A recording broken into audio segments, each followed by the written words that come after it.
I had been eagerly awaiting the release of this film for some time, and now that I've seen it, unfortunately, it didn't really live up to my expectations. As we know, Nosferatu is based on Bram Stoker's Dracula. We begin our story in Weisburg, Germany, 1838. Thomas Hutter must leave his new wife Ellen and travel to the Carpathian Alps to rendezvous with one Count Orlok and close a property deal that will secure his future. Ellen has suffered most of her life with what is described as a terrible malady, dreadful dreams and the feeling that she's under the influence of a dark force that drives her to hysteria. She knows in her heart that only bad things can come of her husband's travels, but is unable to convince him to stay. After a treacherous journey, Thomas makes it to the castle and meets the Count.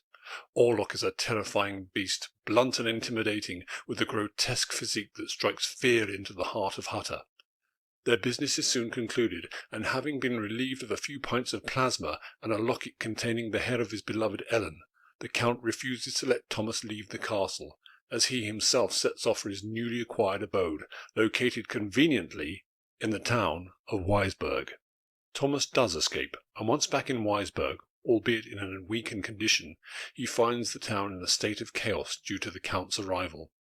Along with Dr. Sievers, who is treating Ellen, and Professor Alban Eberhard von Franz, they formulate a plan to stop Orlok and prevent him from taking Ellen as his own. The film is gothic and stunning.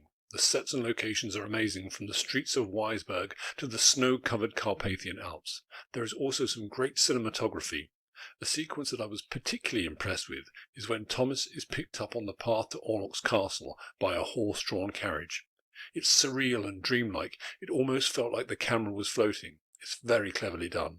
It's also clearly inspired by the 1922 version and uses creeping shadows in homage.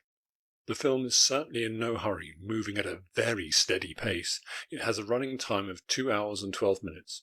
Now, I'm a fan of Bill Skarsgard, who was unrecognisable as Orlok due to the facial prosthetics, but I have to be honest, I thought Orlok's voice and accent was a tad over the top, and continuous laboured breathing was just unnecessary. Willem Defoe is always a delight to watch, but this film just didn't hit the spot. It's hard to define what was lacking. It seemed to have all the right ingredients to be a great movie, but something just didn't work.